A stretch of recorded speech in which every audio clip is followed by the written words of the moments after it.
Give 1 second. Yeah, your sound is good now. Because I'm not saying anything. Okay, yeah, we got a few people signing in right now. So, okay, let's start recording. Sure, Dave. Can you Yeah. just maybe just send me the link really quick on that Notify? Is it on your Notify? Yeah, it's the same link I always use. I'm just going to put it on WhatsApp, For the community. get to the community real quick. Okay, you put it on WhatsApp for the community. It was on my WhatsApp before. I didn't know if it was because you did on Gormani's yesterday, so I didn't know if it was the doctor's or yours. No, I used Goramani's stuff yesterday rather than mine. So right now I'm gonna mute everyone except for RadhaRadhya. So I'm not gonna allow participants to unmute themselves. So RadhaRadhya, you're unmuted, but everybody else is mute right now, which is interesting. And then we'll allow them to take questions later on. Okay, so we're ready to start. And of course, as everybody knows, I'm Bir Krishna Goswami. And today we're having an interview with Dr. RadhaRadhya. And he's a famous German doctor, Dr. Jacob. And he's in charge of, I guess, one of the largest German health products firms, and quite expert in many different areas, of course, in infectious diseases and cancer, and especially prevention. He's expert in, and he's been advising me for a number of years, and that's why I've lived to the ripe old age of 101 right now. By his, You look still so young. I can't say that he's discovered the fountain of youth, but he's really helped me tremendously, and he usually nags me about my health, and I do take his advice, usually. I do take his advice and structure my life, and I'm feeling a lot better now than I've felt in a long time. And so today we're talking about COVID-19, and specifically prevention, and see what else he wants to talk about. But right now, I'd like to ask him a few questions about what can we do, first of all, to prevent getting the disease, number one. And after that, we're going to ask him the question about what can we do to enhance our immune system. I guess these two things are pretty much connected. So, Doctor, would you like to speak a little bit about these subject matters? Yeah.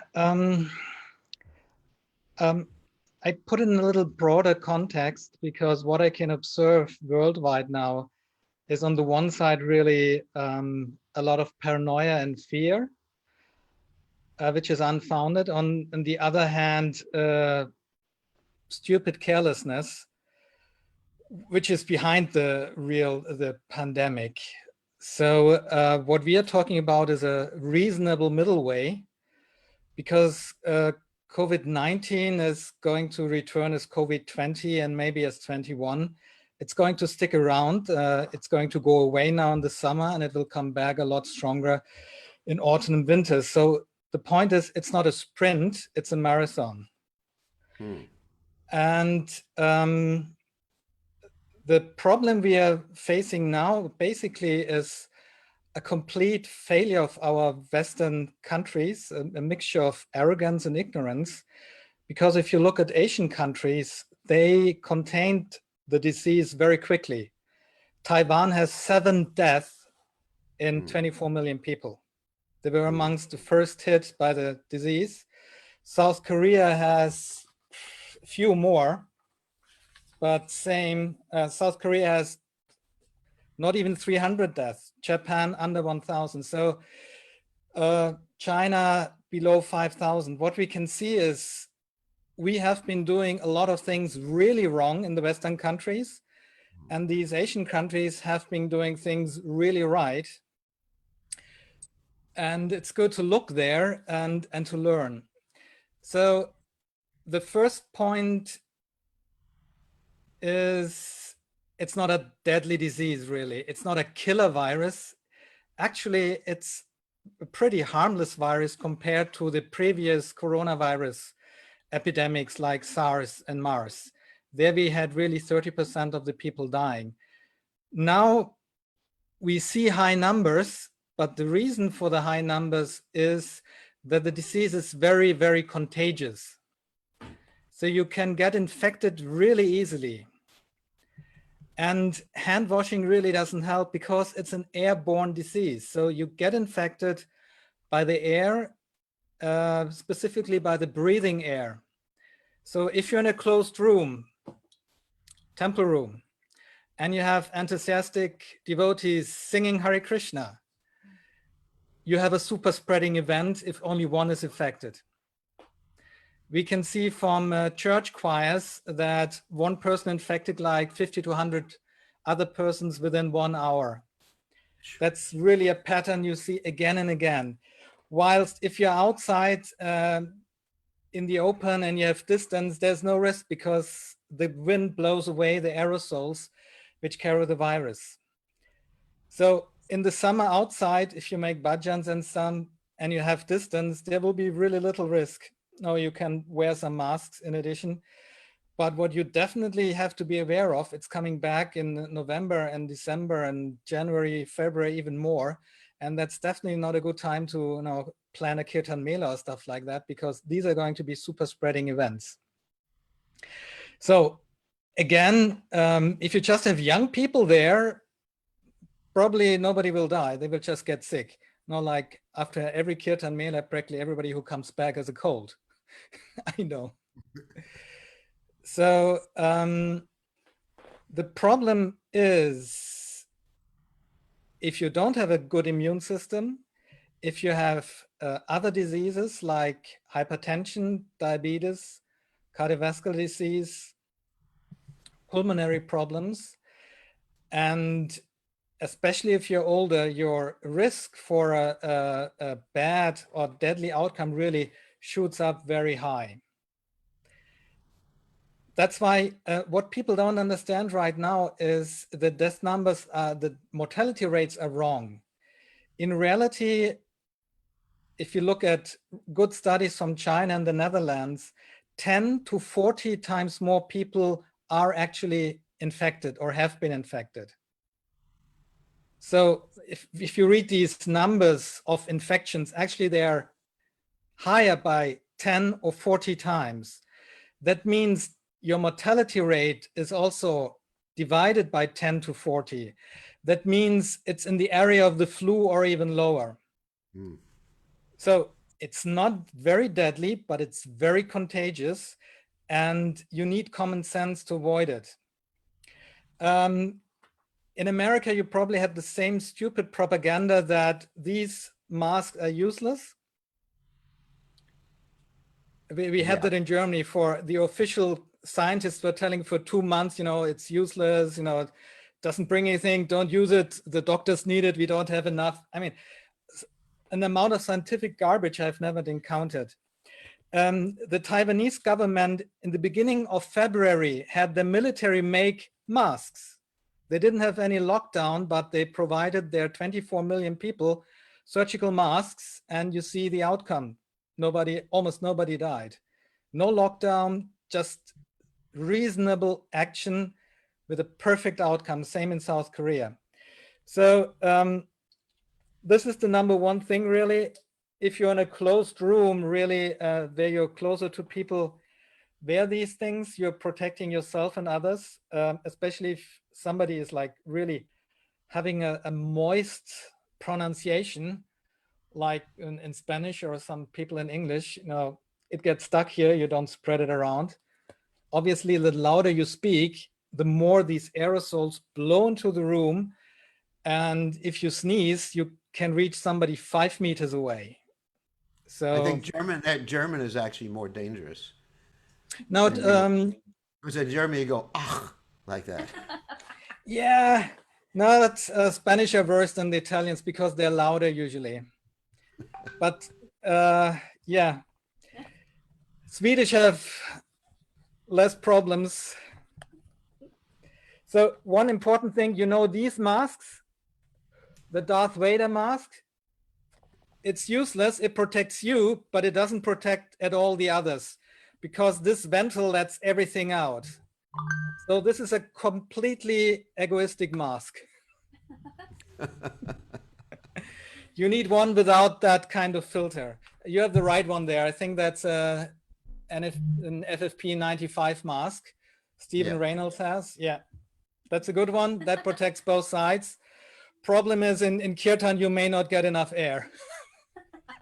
So that's the problem. You may have to find a kirtan, a bhajan kind of mask if you do it outside. And I think outside, if you have like 2 meters distance, there won't be a problem. So we have one thing, it's the aerosols, closed rooms, and in the winter also the moist polluted air is very risky. We had that a lot in Spain, in Italy, and in Wuhan. You had a lot of coiled, foggy air. Therefore, India next winter will be very risky too. Then people will get sick. Right now, it's just complete paranoia. They will get sick really in January, February, December, when you have this foggy, polluted air. So the other aspect is obviously the virus load. Healthy people can get sick if they get a full load of the virus. So if I sneeze at somebody right in the face and he inhales and it goes right to the lung, even a healthy person can get pretty sick, because then the body doesn't have the time to build up immunity. It's like a full-on attack, and that explains those deaths of doctors and nurses who were relatively young and healthy and died anyway. So remember to reduce virus exposure. And it's not, if you touch something, you get a few thousand viruses. That's not the load I meant. It's really, you get a full breathing load that goes down to your lung gets infected, then you're in troubles that you should avoid. People with preliminary diseases, of course, have to be a lot more careful than others. Actually, they're the ones who should get isolated, not the kids, obviously. They have almost no risk. So if you have these preliminary diseases, be careful. And obviously, there's a lot you can do next to reduce exposure to improve your immunity, to have a much milder cause of the event. Because what we can learn from these studies is 80% of the infected, 80% have no symptoms almost at all. No fever, nothing. They feel normal, but are infected. This is also the problem why the virus could spread so well. It's the healthy people that spread it, obviously not the ones lying in the hospital. They don't spread anymore. Out of the 20%, again, 95% have a mild kind of cold flu-like disease, and then 5% have that critical thing that can end up in a deadly way. So to prevent this is really about improving your general health and your immunity. Very good. Can you mention something about what you eat and how the diet affects your ability to deal with this disease? For devotees, diet is important, but I would like to start with a very simple point, because I heard somebody who got infected and made a really very stupid suggestion. You got really sick if you sleep. Sleeping is the most important element for a good immune system, because your body regenerates in sleep and your immune system builds up in sleep. And 6 hours in our lifestyle is not enough for most people. So get enough sleep, which means around 8 hours. And if you feel sickly, take even more. You may need it. Often we feel tired and bad because we have some virus infection we are fighting. If I have a virus, I feel it immediately here, and I feel my vitality and everything goes down. I need extra rest. So listen to your body and rest up, recover. That's the first thing. Diet-wise, our cheese and dairy product diet is not really helpful. for a lot of reasons. It's important to have a lot of vegetables, especially fruits, cereal, healthy stuff in your diet. Replace dairy with legumes, pulses, chickpeas, and dal, and so on.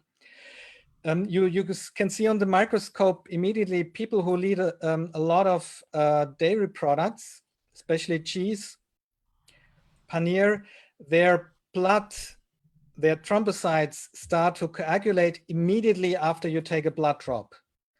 Their coagulation is a lot increased compared to somebody who's like on a more plant-based diet. That's connected with the fibrin buildup. There's a whole explanation with a coagulation cascade, but the point is you will find devotees who got really sick usually are obese, hypertonic, and on a diet with a lot of milk products. So can you be more specific about that? That you say that eating milk, or of course devotees don't take meat, but any sort of animal products cause the blood to coagulate much more easily or clot much more easily. Yeah. How is that connected with COVID-19? So the factors in the milk is it's very high in lysine that makes fibrin, and it's very high in calcium that's essential in the coagulation cascade. So that's the biochemistry, and you can see it in the microscope very easily. So with COVID-19, what happens to people is they get infected. If it stays here, in the nose, in the mouth, it's easy peasy. They hardly feel it. It's like a cold. If it goes down to the lung, then it gets really risky. If it infects the lung, then you have that critical disease. And this happens if people have an unbalanced immune system. That means that their specific immunity doesn't kick in. They cannot really fight the virus, but instead they overreact with the unspecific immunity. They have a so-called cytokine storm. That is like a heavy inflammation that affects the lung and everything. And that cytokine storm is already a major trigger for blood coagulation. There's another major trigger in blood coagulation, which is the breathlessness that comes next. If you cannot breathe anymore, which is the next step in that pneumonia they have and in the acute respiratory failure, then your oxygen goes down and your carbon dioxide shoots up. That triggers a change in your blood. It makes it acidotic, sour. And in that acidotic milieu, calcium is set free from its protein bonds, and calcium is the most important trigger of the blood coagulation cascade.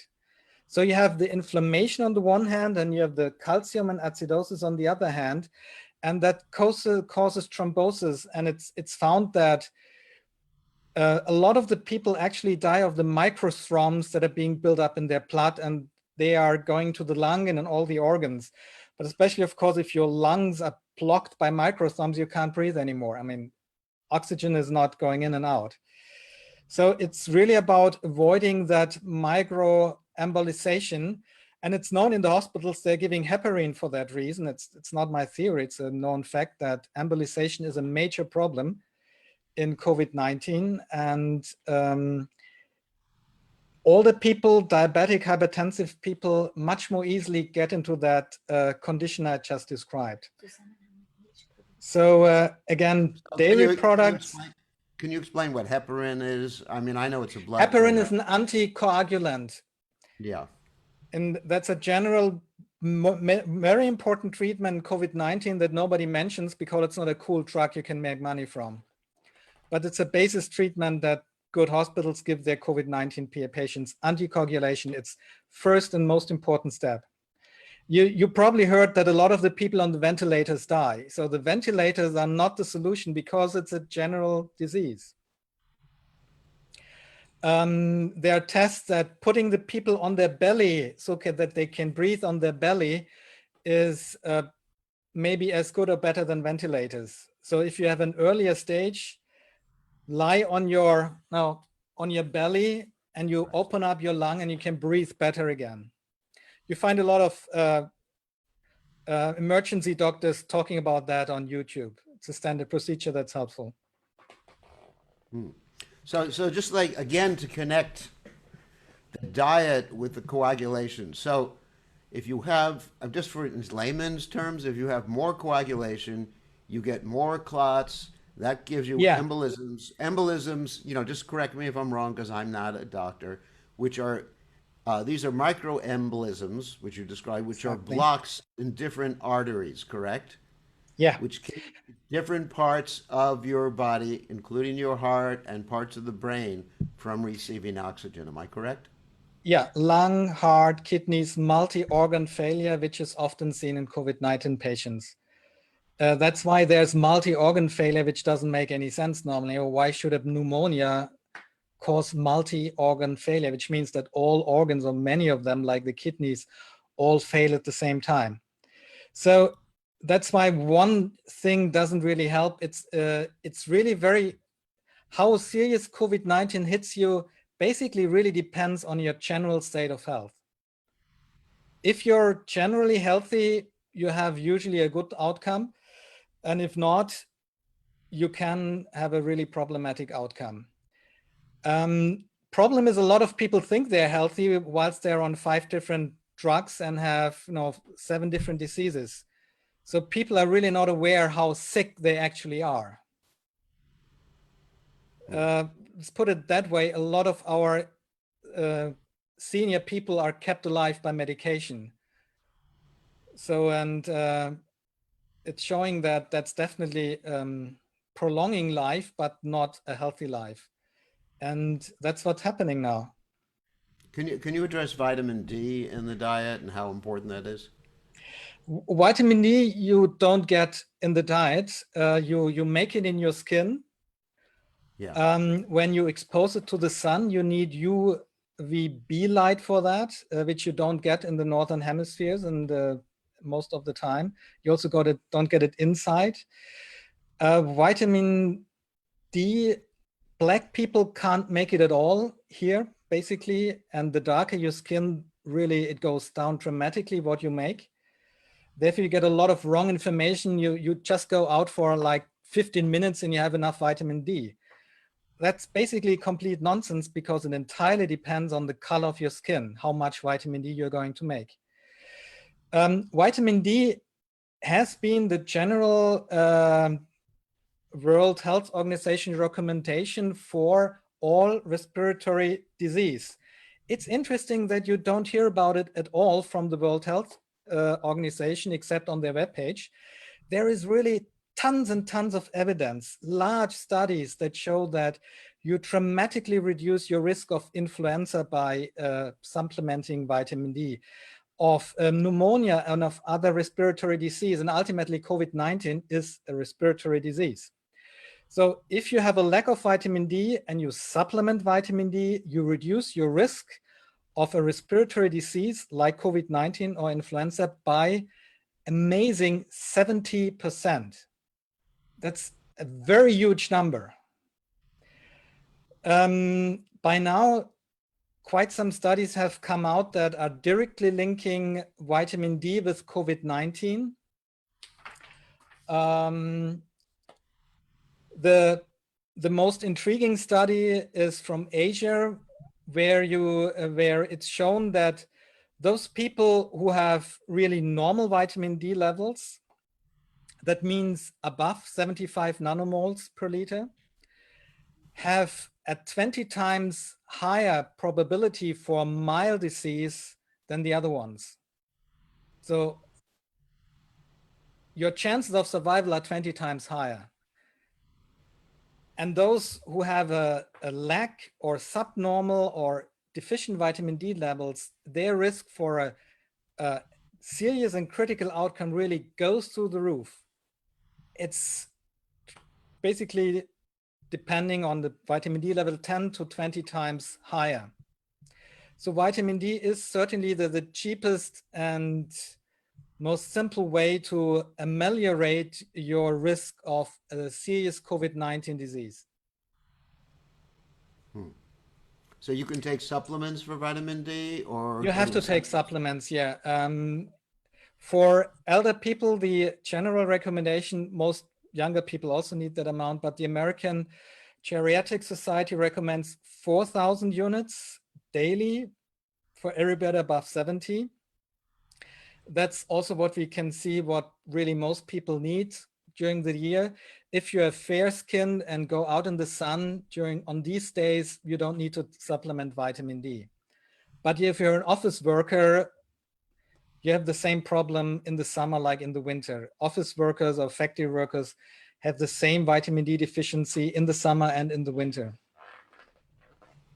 That's very interesting. Actually, there have been some studies in the United States that those people with darker skin have higher morbidity from the That's COVID-19 yeah. disease. In the US, it's around 3 times higher mortality. And in Britain, the mortality is even 4 times 3 point higher for Black people compared to Caucasian people.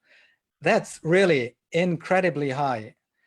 And it's not that these Afro-Americans in England are all socially poor and not treated in the same way like in America. I mean, you have a social problem in England, everybody's equally treated equally bad. And there's no Black and white, you know, the system is have no equally lousy. equally they have no sun in England. The Yeah, sun never equally no rises. sun, equally bad health service. It's a very good country.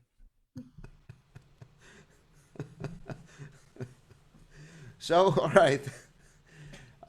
So you have dietary recommendations and supplement Well, recommendations. in dietary, one thing I would like to add, it's definitely vitamin C and zinc.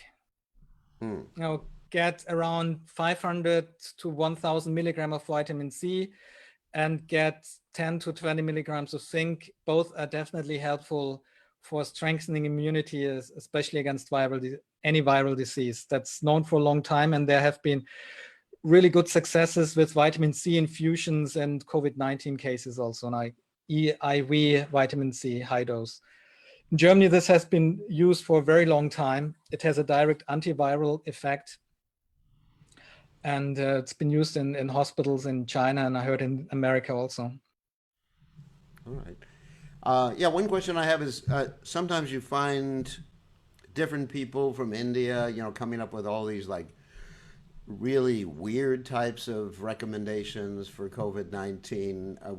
What would you recommend as far as that's concerned? Considering that you're, scientifically involved and you want to look at studies, different scientific studies, controlled studies.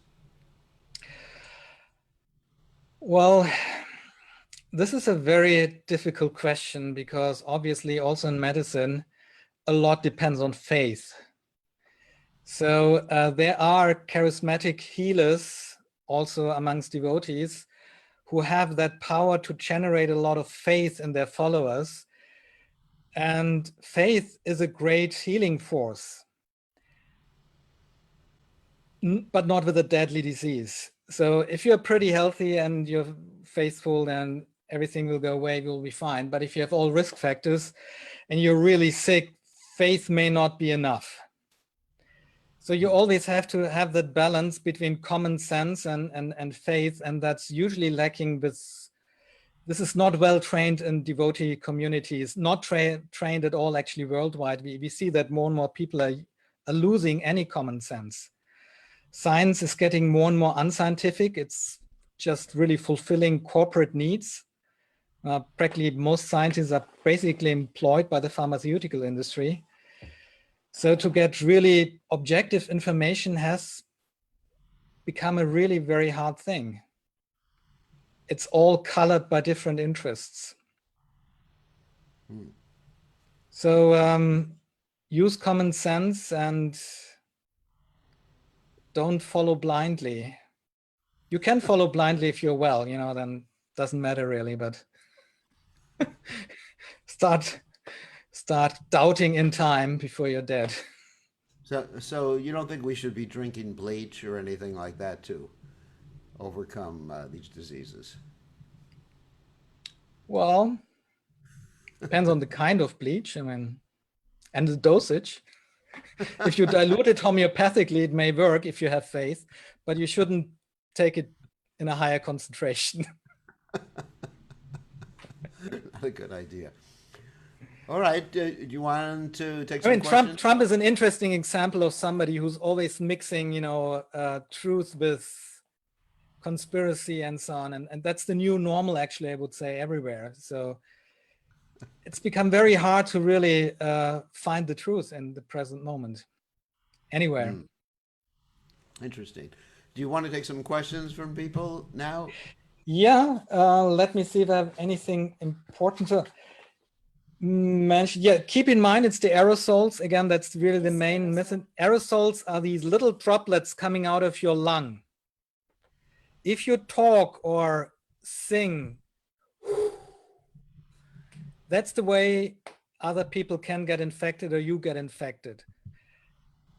That's why if there's no ventilation, closed rooms, a lot of people, that's the problem.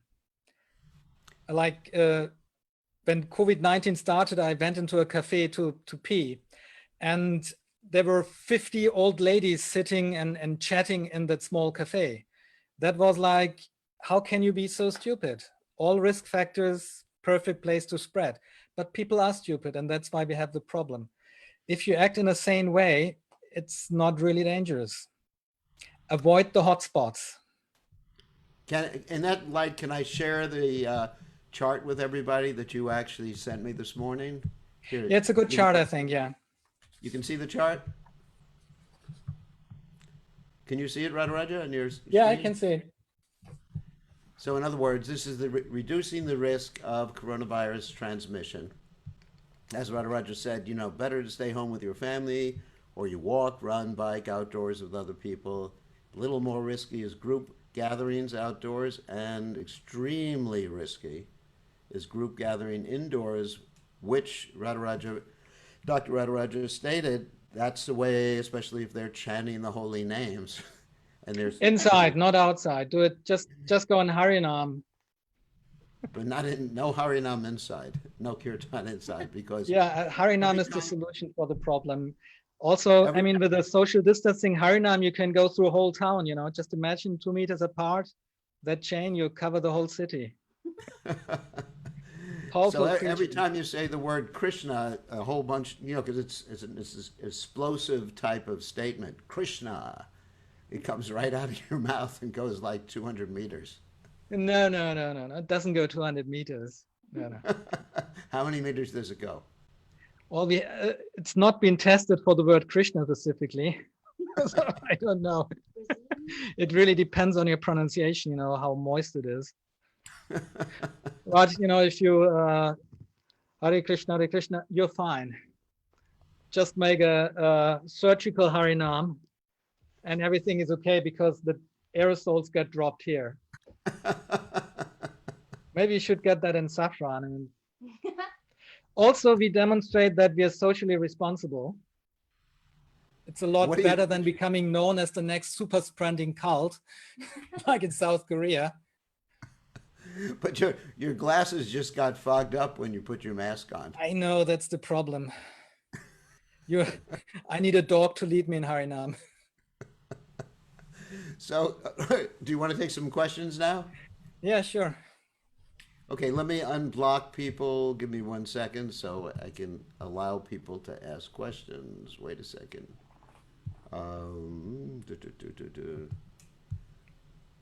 Participants. Okay, so whoever wants to ask a question, you can unmute yourself now. Anybody want to ask a question to the doctor? Hi, Krishna. Oh, that's okay. Leela Shakti. Krishna.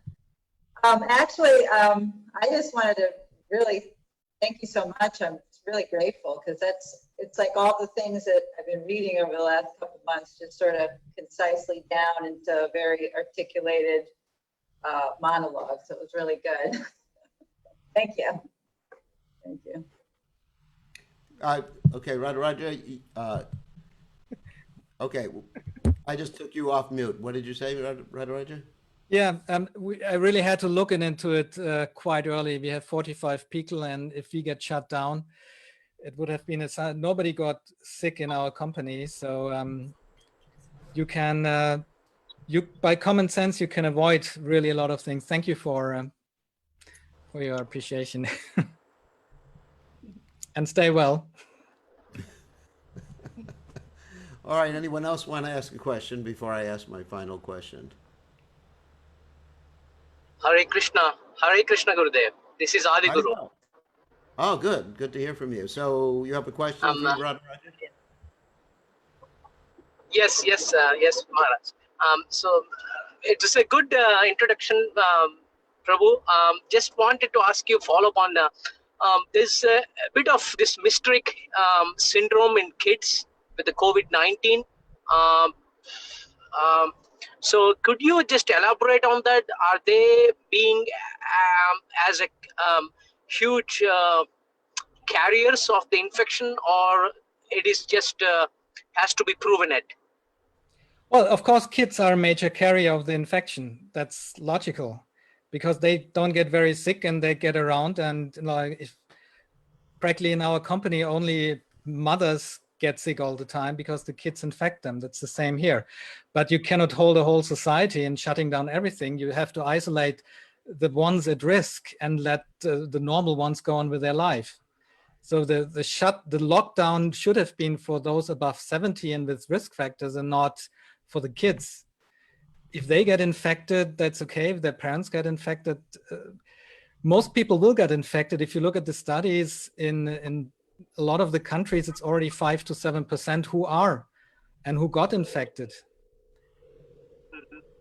So RadhaRadhya, we do find some of the kids getting sick. Is that due to the coagulation factor?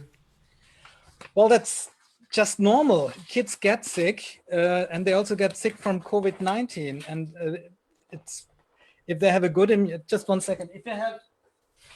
If they have a good immune system, it will be less severe. But kids get sick. If kid gets influenza or some cold, they can get also really seriously sick.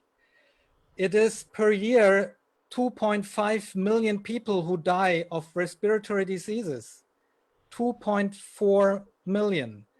So we have now 350,000 COVID-19 deaths. It's like death is part of life and disease is part of life. And you have to see it in correlation to the real numbers and find the reasonable middle way, because as I said, it's not a sprint, it's a marathon. It's going to stick around. You cannot just shut down life for the next 2 years.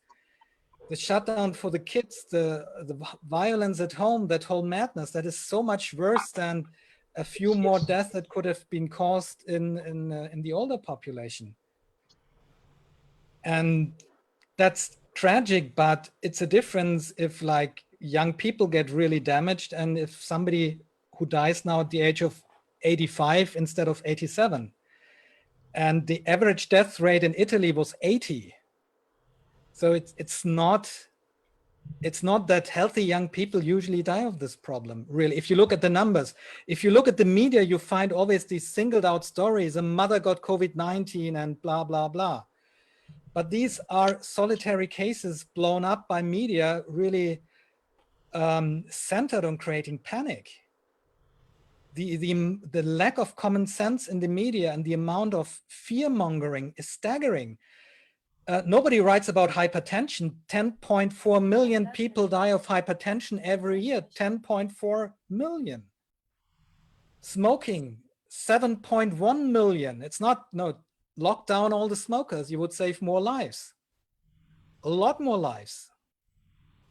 But politically, I mean, psychologically, it makes sense because it's a lot of money at stake here for a lot of people. But in terms of real health benefits or social benefits, the whole thing doesn't make sense at all.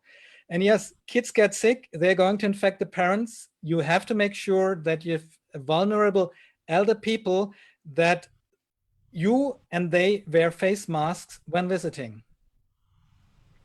That's the most critical part, really, the elder people.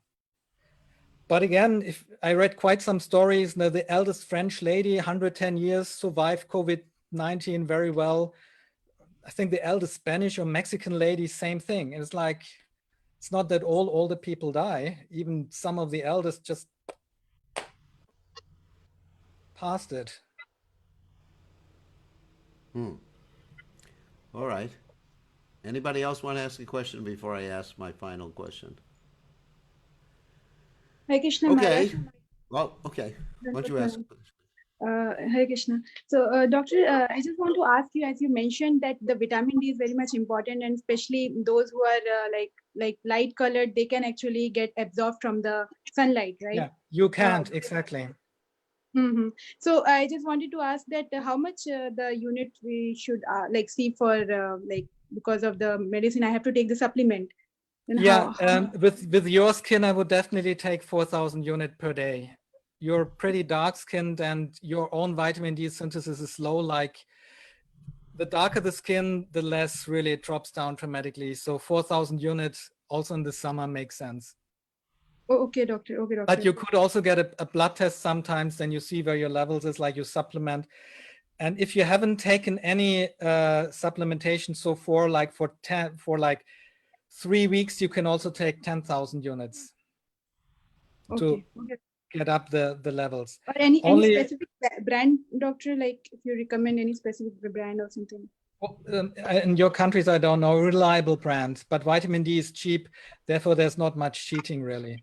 It's only with expensive stuff that cheating is going on.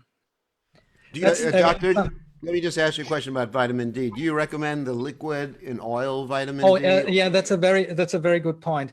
Tablets are pretty useless because they just go through. Vitamin D is a fat soluble vitamin, therefore it should be taken or must be taken in oil.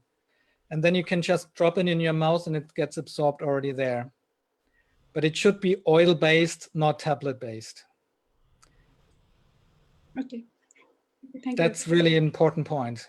About making blood tests. Mm-hmm. And blood tests for vitamin D do make sense, and also B12 for devotees, especially if they're a little older, is a must blood test once a year. Mm-hmm. Thank you, doctor. Okay, good question.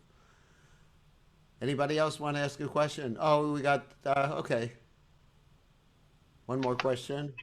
Yeah. So I think I've read or heard in the past that to actually be able to absorb vitamin C and zinc efficiently, that, optimally, that also needs to have a reasonable amount. You must have reasonable amounts of vitamin D already. Is that true? I haven't, the sound quality is really low. You need enough vitamin C and zinc to absorb the D? No, she needs D. She's asking if she needs D to absorb C and zinc. Most No. effectively. Okay. No, not really, but you need magnesium for the vitamin D. And it's good to add K2 if you're a little older, because the K2 also is important for the hypercoagulation thing, vitamin K2. But the C and zinc take care of a different aspect, really. The magnesium, the minerals, some calcium is good, but not too much, obviously, like not in dairy form. Magnesium and K2 that go with the D3. And D3 is better than D2.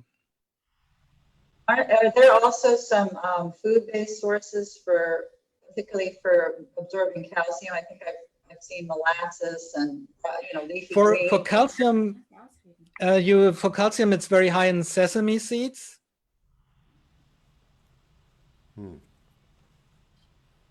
Sesame seeds. And generally, nuts are pretty rich in calcium and also have other health benefits. And if you really eat lots of vegetables, they are really rich in calcium, actually, and rich in magnesium. So they're a better source of calcium because it's calcium citrate, alkaline calcium, whilst the calcium in milk is calcium phosphate. And the calcium phosphate is the problematic one. That's why people who eat a lot of dairy don't get milk products don't get less osteoporosis, but often more. But also don't eat too little protein, or get pulses, dal, and have a balanced, reasonable diet. Don't go crazy in any extreme. Okay. Anybody else want to ask a question? Yeah, Maharaj has a question. Dummy, Yes. okay. Yes, doctor. So when you said sesame seeds is rich in calcium, is it white sesame seeds or black sesame seeds? I guess both. I mean, they absorb it equally. Both should be fine. Okay, thank you. Like tahine and stuff like that. Now, especially for kids, it's great food. It's nutritious if you have growing kids. Tofu, sesame seeds, that are all really good sources. Tofu. Well, yeah, the Asians are a lot healthier than the Indians, obviously. The Indians are world master in cardiovascular mortality, which is a big achievement being vegetarian. So we need to look to China and Asia and Thailand for healthy diets. The Indians didn't invent it, really, but they invented very tasty food, obviously. Okay, so let me finish up by asking you a question about something that may be controversial. So, you hinted in the whole discussion about milk products and taking too much milk products and how it would increase the coagulation and everything like that. So, what do you recommend as far as milk products? Is there a maximum one should take? I know we talked about this in a previous discussion. Every day. Yeah, it's a good point, no, because everything is really a matter of amount. Yeah. You can see the longest living people on the planet now are the Adventists in California, and the largest now the vegans amongst them, but also the vegetarians amongst them, do very well and do a lot better than the meat-eating ones, who also eat a pretty healthy diet, actually, because all the Adventists eat healthily. It's part of their religion, actually. So if you look at the vegetarian Adventists, you see a striking difference to the other vegetarians worldwide, which do really pretty bad in recent studies. If you look at England or everywhere, vegetarians and also vegans are not doing so well because they don't eat healthy diets. The vegetarian Adventists took an average of 150 milliliters of milk. So that's all included, you know, cheese, everything, as an equivalent of 150 milliliters. Most devotees are more at 1 liter.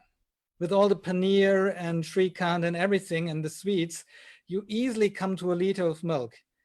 So this is really a completely crazy amount that is only sustainable by industrial agriculture and by killing calves, and we are supporting really an immense amount of cruelty and are destroying our own health, which is like a clear karmic correlation, I would say. Whilst these 150 milliliters of milk, this you can get from an ahimsa kind of cow tending, but not really more. If you look at all the ahimsa projects, how much milk they do, you know, that's pretty the max you can get for a community. And in that way, it's certainly not harmful and maybe a little beneficial. But this 1 liter of milk is clearly problematic. I mean, you feel it right away. If you take big amounts of milk, you know, you become slimy and everything. Your system gets clustered up, and the same happens to your blood. You get a lot of more of autoimmune reactions and so on. You know, it's directly connected to diabetes type 1, to prostate cancer, to ovary cancer. There's a lot of evidence that's linking now milk products to a lot of health issues. But of course, I mean, in terms of Western diets, there's things that are worse. Meat is worse, and sausages and burgers are even worse. So most people in the West really eat a terrible diet. Can you explain what 150 milliliters means in terms of cups? Oh, yeah. It's a small cup. It's not a big cup. It's really a small cup. Like a teacup. Yeah, exactly. It's a teacup. And we had, in our previous interview, we talked about that was Prabhupada's recommendation as a maximum for adults. So Yeah. it's, you know, I just wanted to make sure that devotees understand that point, that Prabhupada said maximum 1 cup of milk or equivalent. And the equivalent of 1 cup of milk in paneer is probably a little piece of paneer about this small, right? Yeah, it's probably 1 to 10 or 1 to 7. Yeah. But it's all a matter of amount. And in our Western civilization, we completely lost the balance in that. In India, the same. Now, that's why every Brahmin has a belly that goes out like 1 meter. I mean, social distancing there is not a problem. Yeah, it looks like they're pregnant. Yeah, has advantages now. Oh, it didn't used to be like that. You know, if you hear the Rupa Goswami and the stories of the old sadhus, like walking 40 kilometers a day, I mean, they used to be really different. It's not the normal Vedic way to be obese. It's the normal Western way. And it's cruel to ourselves and to other living entities in a terrible way, obviously. Wow. All right. Thank you very much, Dr. RadhaRadhya, for your enlightening talk. And Thank you very much. I really appreciate taking the time out of your busy day. And Gurudev, you know, I wish we were all in Germany. We could all order your products, and we could turn this into an advertisement. But we're not. We're in good old. No, yeah, no. You find what you need wherever you are, and stay well. Thank you for the opportunity to serve you in that way. And now it's going to be over. Be careful starting in November, really. Then it's going to become critical again. No.